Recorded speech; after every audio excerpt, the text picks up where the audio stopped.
Praise the Lord. கர்த்தருடைய பரிசுத்த நாமம் மகிமைப்படுவதாக. எல்லாரும் எப்படி இருக்கிறீங்க? கர்த்தருடைய ஆசீர்வாதம் உங்களுக்கு உண்டாகட்டும். யாத்திராகமம் 20ஆம் அதிகாரம் 16வது வசனம்.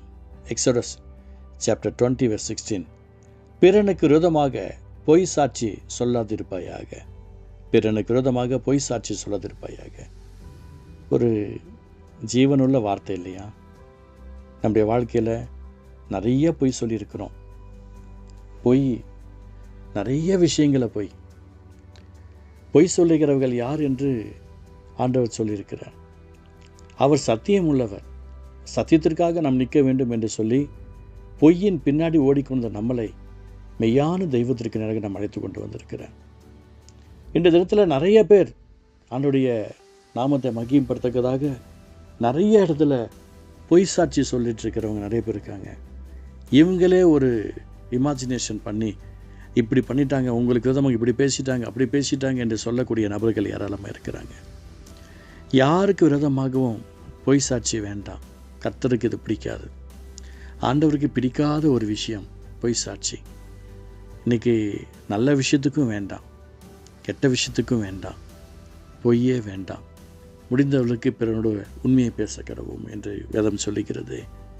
மெய்யான அந்த ஜீவனுள்ள தெய்வத்தின் அன்பான ஆசீர்வாதத்தை சூழ்ந்து கொள்வோம்.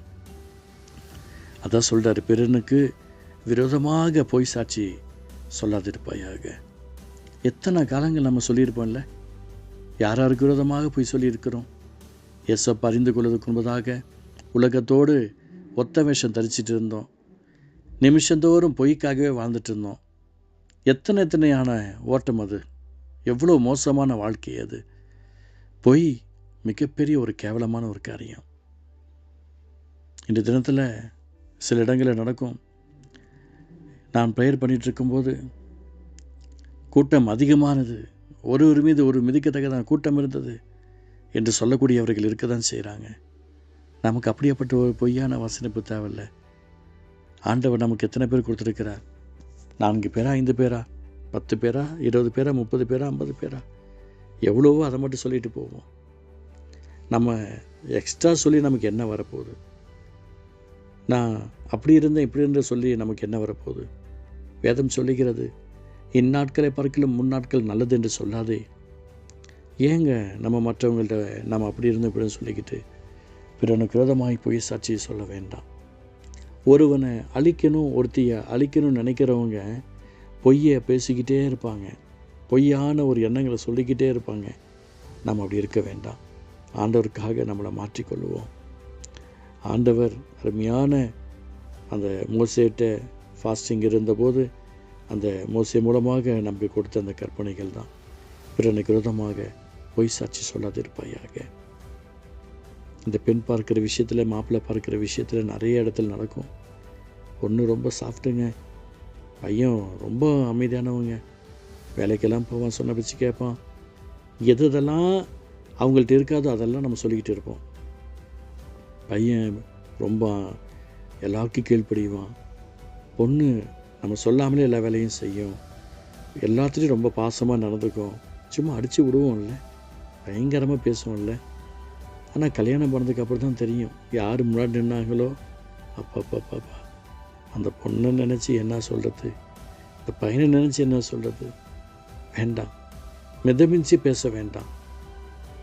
எதை குறித்தும் அப்படி ஒன்றும் சொல்லணும்னு அவசியம் இல்லை. பிறனுக்கு விரோதமாக பொய் சாட்சி சொல்ல வேண்டாம். இன்றைக்கி எதுக்கோ விரோதமாக பொய் சாட்சி வந்துட்டுருக்கு. ஏன் நீங்கள் இன்னொருத்தனுக்கு ஒரு விரோதமாக சொல்லணும்னு நினைக்கிறீங்க? இன்னொருத்துக்கு விரோதமாக ஏன் இப்படி பொய் சொல்ல தெரிஞ்சிட்ருக்குன்னு நினைக்கிறீங்க? வேண்டாம், விட்டுடுங்களேன். இந்த நாள்லேருந்து மெய்யே பேசுவோம். நாம் ஆண்டவர் சொல்கிறாரில்ல, நானே வழியும் சத்தியமும் ஜீவனமாக இருக்கிறேன். நாம் ஆண்டோடைய பிள்ளையாக இருந்தோம் அப்படின்னு சொன்னால் நமக்குள்ளே ஏன் இந்த பாகுபாடு வருது? நாம் உண்மையை அவரை நேசிப்போம், உத்தமமாய் ஆண்டவரை நேசிப்போம், பரிசுத்தமாய் அவரை நேசிப்போம். அவருடைய அன்பான பிரசனை நம்மளை தொட்டு பலப்படுத்தணும். பிறனுக்கு விரோதமாக பொய் சாட்சி சொல்லாதீங்க. எக்ஸ்ட்ரா ஃபிட்டிங் போட்டு அவங்க சரியில்லை, அவங்க அப்படி, இவங்க இப்படி, இவங்க மோசம், அவங்க மோசம் பேசாதீங்க. அது என்ன காரியம் தெரியுங்களா? அது பிசாசுடைய மனநிலை, சாத்தானுடைய சதித்திட்டம், சாத்தானுடைய வஞ்சக வேலை. நம்ம ஆண்டவருக்காக உண்மையாக ஓடுவோம், உத்தமமாக ஓடுவோம், பரிசுத்தமாக ஓடுவோம். அவருடைய நாமத்தை மகிமைப்படுத்துவோம். ஜெபிக்கலாமா? பிறனுக்கு விரோதமாக பொய் சாட்சி சொல்லாதிருப்பாயாக என்று சொன்னீங்களப்பா.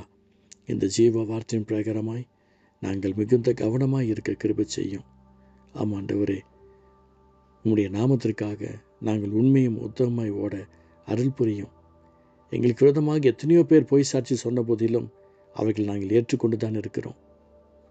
நீங்களும் உங்களுக்கு விரோதமாய் யார் பொய் சாட்சி சொன்னாங்களோ அவங்களை ஏற்றுக்கொள்ளுங்க.